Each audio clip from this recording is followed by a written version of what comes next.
What's up, guys? Welcome to Daily Dose of Reddit. This is your host, Zach, and today's subreddit is r/PettyRevenge. Pro-revenge, petty revenge. Hard, difficult, brain suck. This story's called Karen Gets Mad at the Way I Bag Her Clothes. Hi, y'all. First time posting a story. Forgive me for any formatting errors. Also dyslexic, so don't expect too much with grammar. Also, sorry for the length. I tend to be long-winded, I guess. I used to work at a discount department store. The name rhymes with boss. It's gotta be Popeyes. Possibilities. Wait, no, that's Campbell's Chicken Noodle Soup. What's Popeye? Louisiana Fast.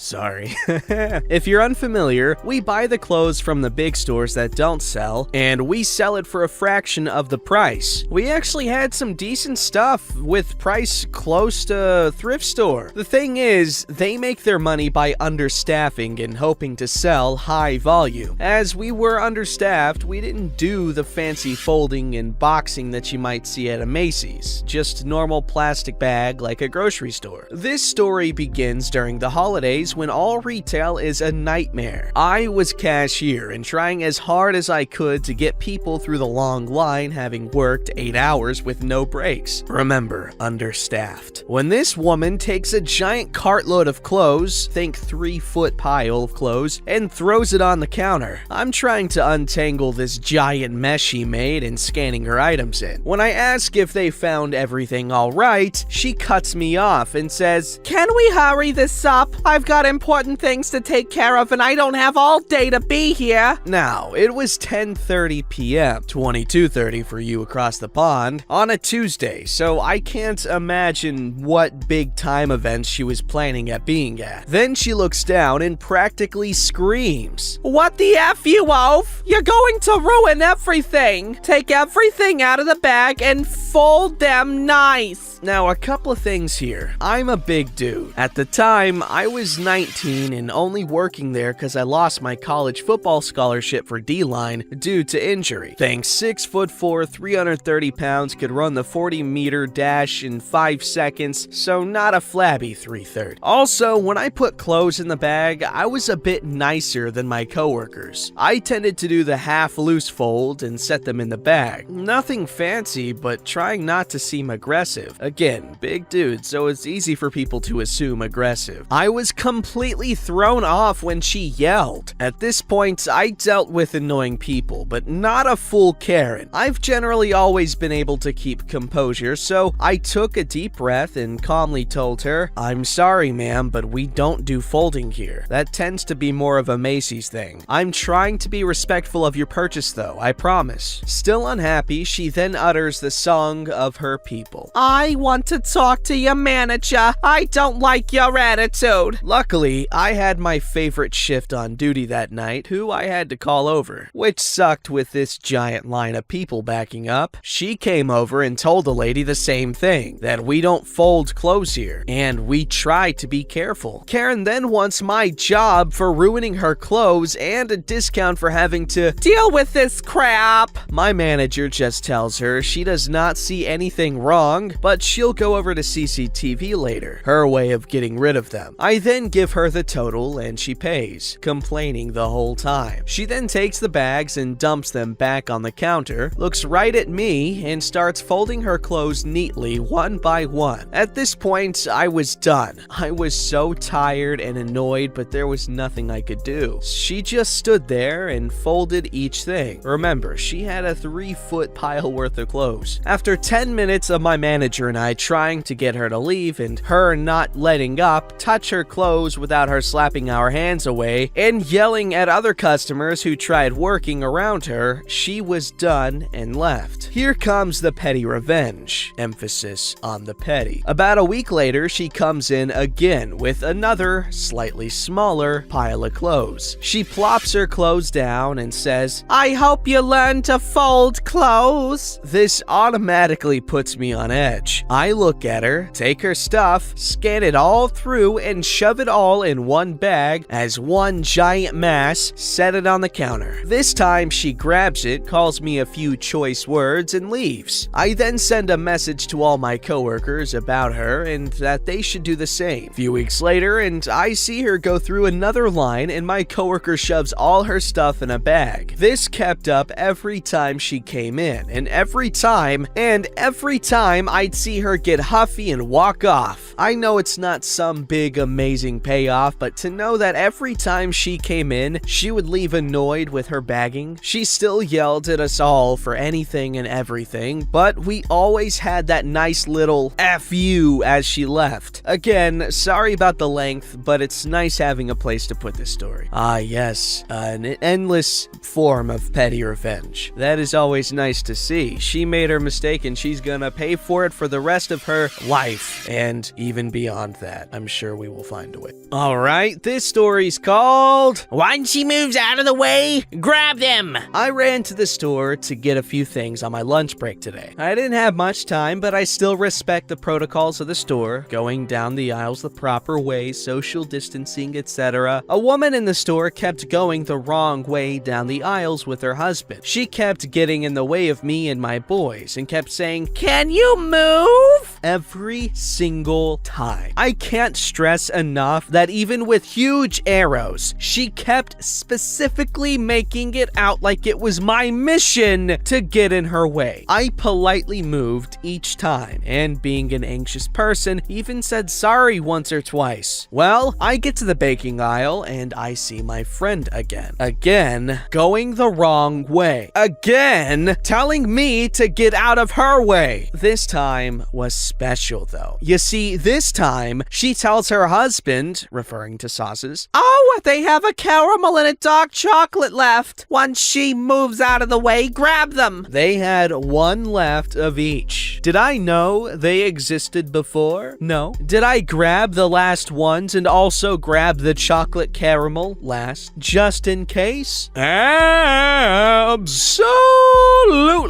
Edit. Just a quick edit to thank you all so much. I didn't expect this to blow up like it did. An arsonist's first excuse. I'm a little out of element here, but thank you again. I hope everyone had a happy, safe holiday, and though I understand it's a rough year, I wish you all good health, love, and prosperity in the upcoming year. Wow, I think we all will achieve those things. In fact, just to make sure that we all do, to anyone who doesn't, you owe me some pop. And I'm not talking about some stupid music that's also really catchy. I'm talking about carbonated beverages that taste good. None of that stupid Big Red crap. I hate Big Red, okay? I like cream soda, okay? Maybe it's just the color or something, but like blue cream soda and Big Red are gross and I hate them. But Dr. Pepper cream soda, ooh, that was good. This story's called Cruel Secret Santa Present. This happened a few years ago. Most of the office are part of larger teams with same reporting line, and there are a few smaller teams with random reporting lines. I fall under the latter. Colleagues in the smaller teams clubbed together and started our own Secret Santa with a 10-pound limit and 20 names in the hat. I happened to pick out an awkward and obnoxious colleague who would take the piss at every given opportunity. He's also a football fan, called me out on a few occasions, and knowingly stitched me up where I couldn't retaliate. Fast forward to petty revenge. Gift time! We all met in a meeting at the office, enjoyed a glass or three of bubbly and nibbles.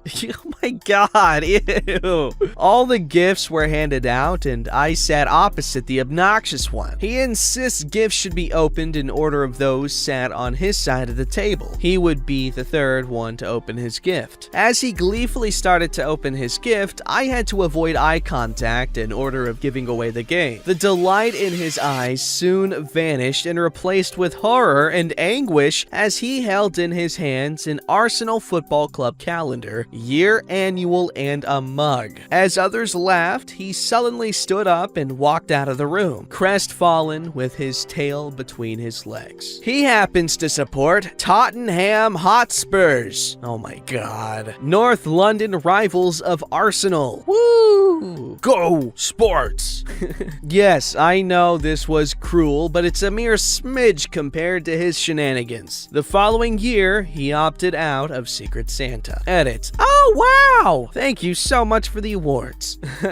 What is with British people, okay? Not just you English folk, okay? I'm talking about all y'all in them British Isles, alright? What is with what you name things, okay? That's it. But I will say Arsenal is a cool name, and it has been, I guess, if I think about it, in my top 50 coolest words that I know. And I first heard that word, or I guess encountered that word, on the case of a game that I got for Christmas you might be familiar called Ratchet and Clank Up Your Arsenal. That is such a good game. I kicked ass. Sorry, arse at that game. Alright, this story's called Laugh After Parking Like an Ass. Both my car and myself are a whole lot smaller than you are. I drove, my car is currently across the country, a 1991 Honda Civic hatchback. Tiny little girl, and I love her. I once had to do the old miss the spot, loop back around dealio. The thing is, the person on the left was parked right on the line. The person on the right had left, but an SUV was pulling into that spot, so I still had a spot, thankfully. While I was waiting for them to finish so I could pull in easily, I noticed there was a passenger who got out before they pulled in. The person on the other side of them was close to the line, but they still had plenty of room. I could still fit, but there would be no room at all, even for my skinny little ass to open a door. Neither one of them was in any way small, and they took their sweet, sweet time getting out. When they realized I was waiting, they looked back and laughed. I'm glad they stayed to watch me pull in. My parents were really good drivers and taught me how to park, so I just smiled and pulled right on in, popped the back, and climbed out. Gotta love hatchbacks. I shut the back, dusted off my knees, smiled at them, and left. They were livid, and it was priceless. Sadly, I took too long in the store, and they were gone by the time I got out. I'm guessing the person on their right left before them, so one of them had to fight their way into the driver's seat. Please note, before anyone gets angry at me, my mother is a larger woman, and I normally wouldn't do this, much less be happy about it. I was going to ask nicely if they could move over just a little, until they distinctly laughed at what they thought was something I couldn't pull off. Wanna be a prick? I'll match you. OP,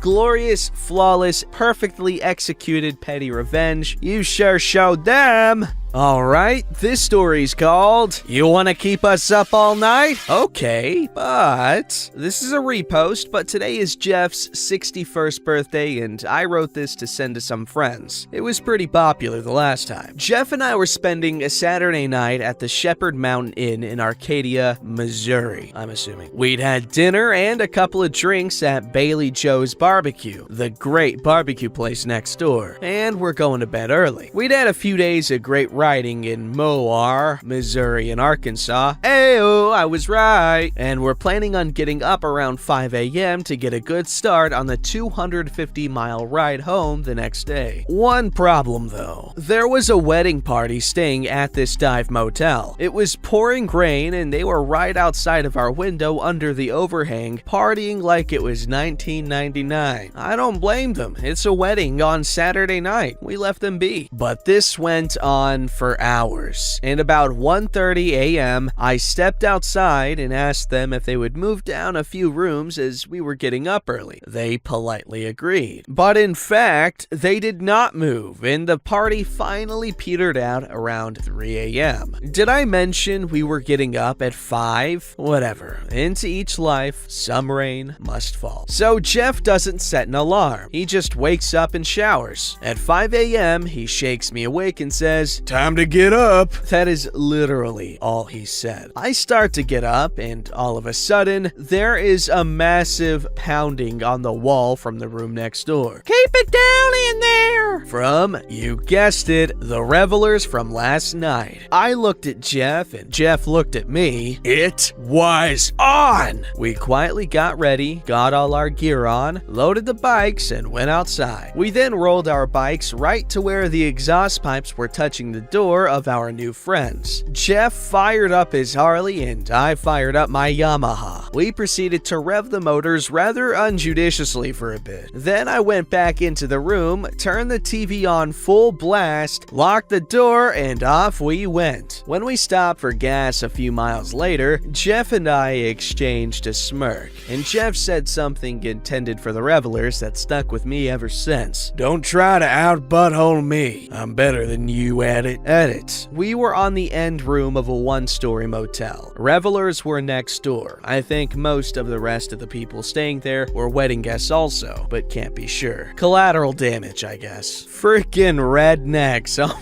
my god. OP, y'all did some good there. See, with a group of rednecks, you're either gonna have a really good time because collectively they're super nice, okay? They all bring out the niceness in each other because, you know, that whole sense of community. Or you're gonna have a horrible time and everyone's gonna creep you out.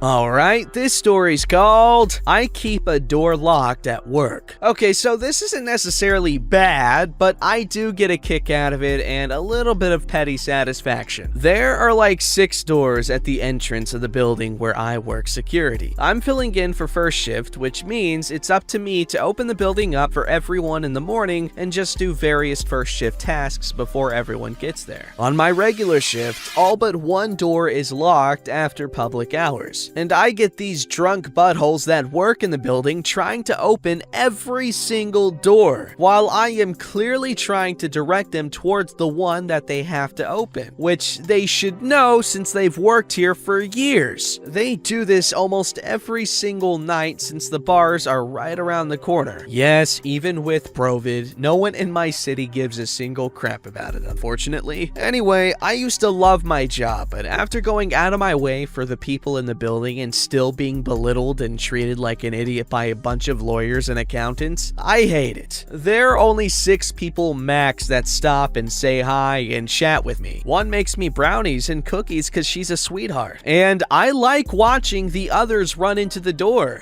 I don't know why, but almost everyone uses that freaking door and I just don't bother to unlock it in the mornings. I know that it probably sounds stupid to think that I could find this very small act to be satisfying, but it is just a bunch of dummies ramming into the glass door like birds. That's something I would do. Both sides of this. I would run into the door and laugh at people running into the door, because that's a funny thing. Just that situation as like a whole is just funny from anyone's perspective.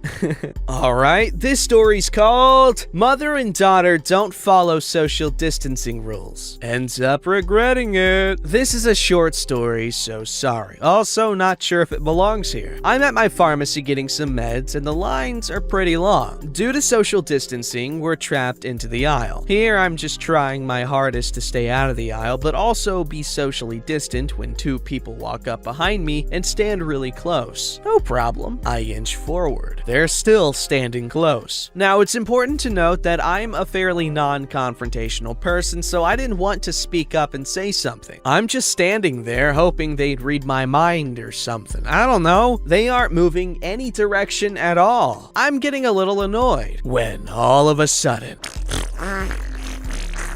I fart. And again. This time, I'm really embarrassed and say, "Excuse me." I notice they're further back. Then another one slips out. This time, it happened as I turned and apologized directly to them, looking them dead in the eye. They were 6 feet away. Edit, thanks for the super like, and all the other likes, of course. Edit 2, figures my most awarded and upvoted post is about farts. Thanks, guys. Oh no, thank guys. What did guys do? What did we do? I'd be willing to accept the thanks, but I don't know what I did to deserve it. What did we do? Don't forget to like, subscribe, and hit that bell to never miss an episode.